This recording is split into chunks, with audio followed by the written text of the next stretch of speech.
Olá pessoal, bem-vindos a mais um episódio de Crimes. Eu sou a Bruna e este é um mini episódio. O recado que eu tenho é apenas em relação a esse episódio que tem relato de abuso sexual. Então fica o aviso e é um caso bem pesado, então bora pra história de hoje.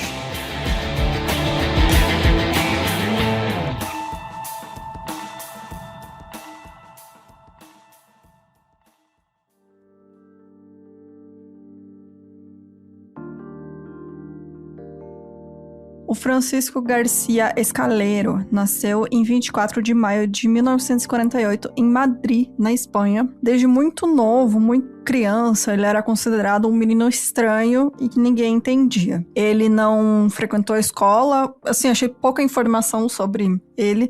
O que eu encontrei é que ou ele não frequentou a escola ou ele frequentou muito pouco. Tanto que na vida adulta ele tinha até dificuldade em escrever e ler. Então acredito que ele acabou não frequentando a mesma escola.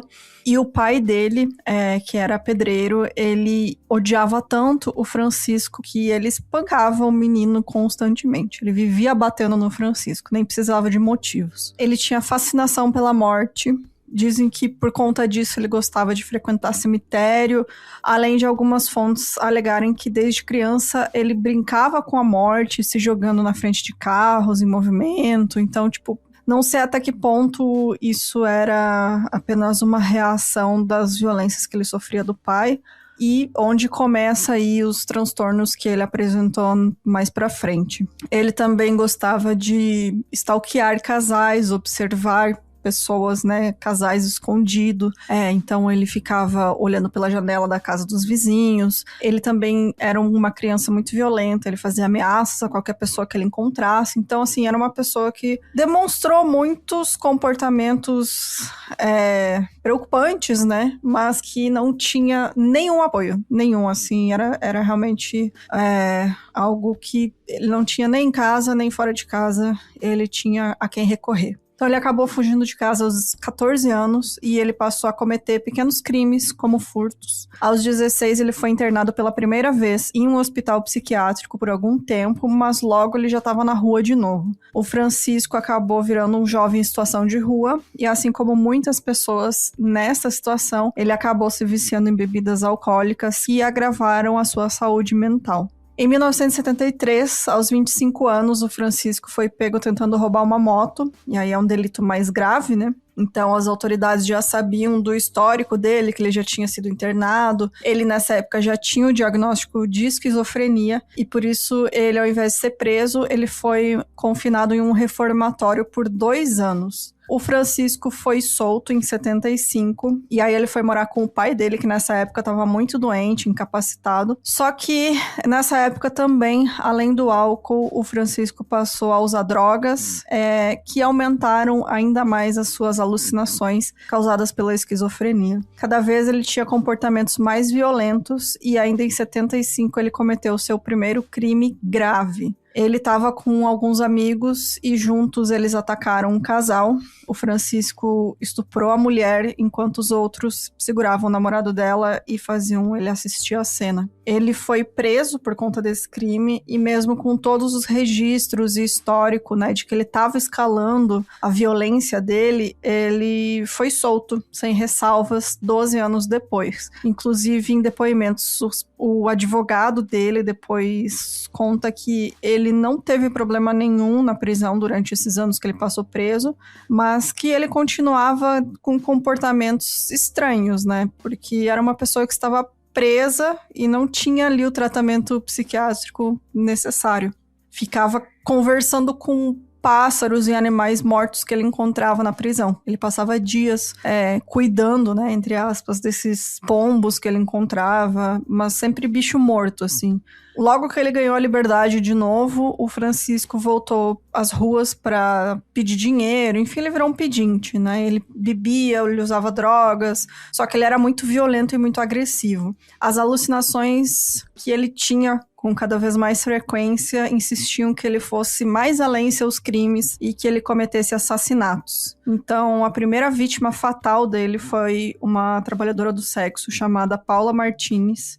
Em 87, o Francisco atacou ela e, depois de assassiná-la, decapitou e queimou o seu corpo. Demorou um ano para que ele matasse novamente. Em março de 88, ele assassinou um outro homem em situação de rua chamado Juan, primeiro esfaqueando e depois esmagando a sua cabeça com uma grande pedra. Alguns meses depois, o corpo de outro homem em situação de rua foi encontrado queimado, e por suas vítimas serem visíveis para a sociedade e para as autoridades, o Francisco continuou matando e mutilando outros homens em situação de rua. Porque realmente a polícia não estava interessada, eles encontravam corpos, né, desses homens, nem faziam questão de investigar, era simplesmente ignorado. Além desses assassinatos, nessa época, o Francisco também começou a invadir cemitérios e desenterrar corpos frescos para praticar necrofilia. Ele também fazia isso com as vítimas dele, né, depois de assassinar. E com essas vítimas de assassinato, ele roubava o pouco dinheiro que eles tinham para conseguir comprar mais bebida e drogas, e depois as mutilava, e segundo algumas fontes, ele chegou até mesmo a praticar canibalismo, mas eu não consegui confirmação disso.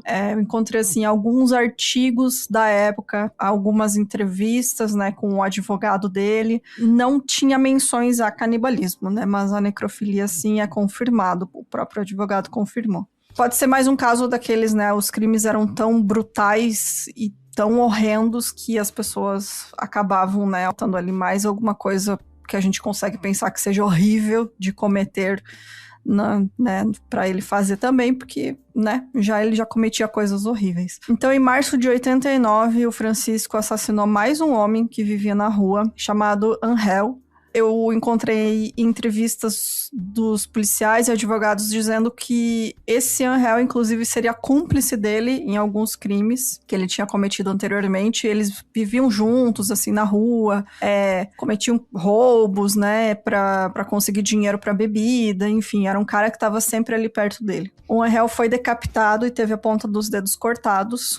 O Julio, que era outro homem em situação de rua, também foi morto em maio de 89, e o corpo dele foi encontrado esfaqueado, queimado e com o pênis mutilado. Os casos, como eu comentei, eram engavetados pela polícia local. Eles sequer tentavam investigar os assassinatos. O Francisco foi pego de novo, na verdade, cometendo furtos. Ele não foi pego por assassinato. E aí ele foi internado novamente num hospital psiquiátrico em 94. Algumas fontes dizem que nessa época ele chegou a falar que tinha matado pessoas e ninguém acreditou nele. E aí, depois de alguns meses, ele e o Victor Luiz Criado, que era outro homem que também estava internado neste mesmo hospital psiquiátrico, eles fugiram juntos e foram atrás de bebidas alcoólicas para consumir. 2 dias depois, o corpo do Luiz foi encontrado carbonizado e a cabeça dele estava esmagada por uma pedra, como ele costumava fazer, né, com as outras vítimas. E aí, essa foi a única morte investigada pela polícia. Chuto eu que foi provavelmente por essa relação com o hospital psiquiátrico, né, que tinha deixado 2 internos escaparem.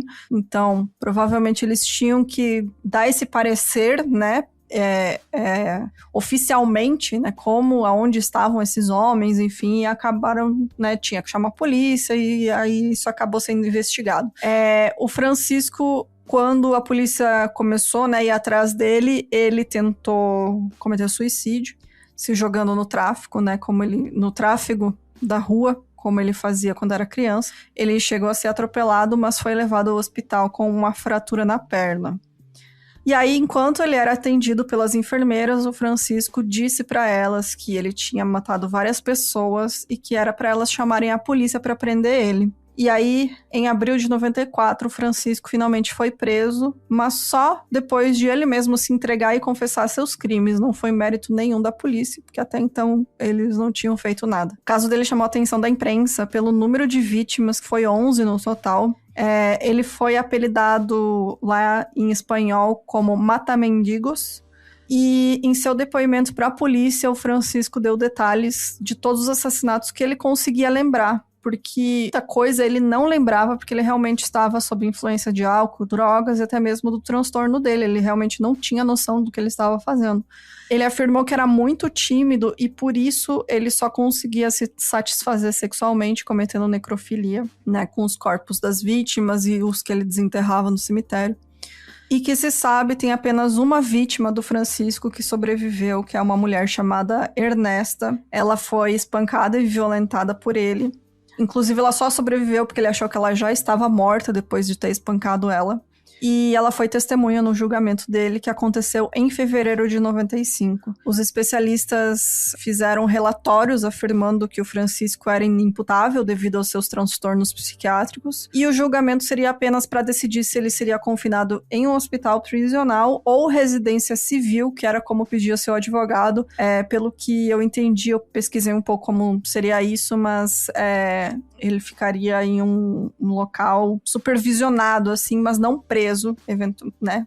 Relativamente mais liberdade para ele. Só que o histórico de crimes, o comportamento perigoso e violento do Francisco levou o juiz a considerar ele como um homem perigoso e com alto risco de fuga. E ele foi colocado em uma prisão psiquiátrica por um período indefinido. Afinal, eles sabiam que ele não ia poder ser solto, né? Ele acabou morrendo preso, né? Ainda preso, aos 66 anos de idade, em 19 de agosto de 2014. E eu achei bem interessante que consegui encontrar uma matéria com um psiquiatra, né, e o advogado dele, e eles afirmam que o caso dele realmente foi negligência, né, de todo mundo, né, da sociedade como um todo, das autoridades também de não agirem enquanto ele estava cometendo todos esses crimes horríveis, mas também desse acesso, né, à saúde mental, porque ele é uma pessoa que nunca recebeu tratamento adequado. Nunca recebeu atenção, né, à doença psiquiátrica dele, ao transtorno psiquiátrico dele. Então, eu considero aí mais um desses casos muito tristes de uma pessoa, né, que acabou se tornando muito violenta devido a todos esses problemas que ele enfrentou na vida dele, né. Então, era uma pessoa que não tinha realmente noção. Ele perdia o controle, realmente. Ele tem algumas entrevistas dele, assim, que enquanto ele estava preso, teve um repórter bem famoso na Espanha que conseguiu, né, entrevistar ele na prisão. Mesmo com o meu pouco espanhol que eu consigo entender, ele não dava para entender ele direito, assim. Ele não era uma pessoa que, assim, não conseguia nem ser coerente nas frases dele. Então, era realmente uma pessoa fora da realidade, né? Então, eu considero casos assim, casos muito tristes para todos os envolvidos. Mas é isso, gente. Semana que vem a gente está de volta. Mande seu e-mail com seu comentário para o 1001crimes@gmail.com. Pode mandar sugestões de caso também, a gente adora receber. Pode comentar no Instagram e no Spotify. E é isso. Se recuperem aí do carnaval. Beijos e até mais.